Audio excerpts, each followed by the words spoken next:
My guest is Tania Hancock with the Anchorage Convention and Visitors Bureau. Thank you for joining us. Thank you, Charlie.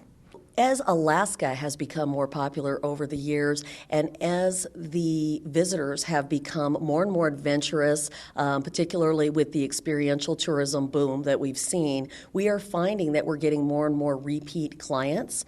We're getting people that are wanting to do more than be on motor coaches and be on the trains and on the cruise ships, which are wonderful options for them. And it's usually the first way that somebody sees my state is by cruising. But instead of just coming up cruising and saying, I've done Alaska and now I don't need to go back, we are finding more and more people that are saying, wow, that was a wonderful trip. I need to see far more of the state. It's a very large state, very challenging to see in one trip.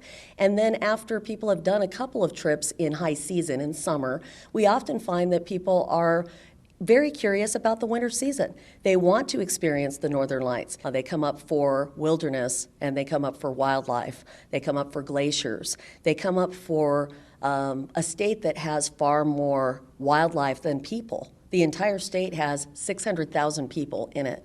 And it is an enormous state. So you really are truly looking at the last frontier when you get to Alaska, and people marvel at how far they can go, how big a span of wilderness that they can go through without seeing any sign of a living person, without seeing buildings, without seeing cities. It really is quite amazing, and it makes you feel as though you've stepped back in time. It is very beautiful and very much untouched. Most of the state is fly-in only. It truly is a wilderness and the last frontier.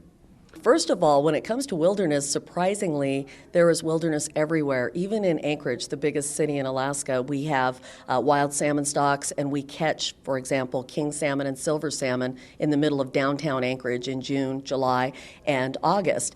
They are typically buying package tours through tour operators or through travel agents. Alaska can be very daunting when it comes to trying to put together a trip. We have a tremendous amount of myths and misconceptions about the state of Alaska. The three biggest ones that I run into regularly in the destination training that I do is that we are cold, we are dark, and we have one season, winter. And those are very big misconceptions. All of the 5 regions have very different daylight hours, very different temperatures. There is nowhere in my state that has darkness for more than 3 months, and that is really very far north, up in the far north region of the state.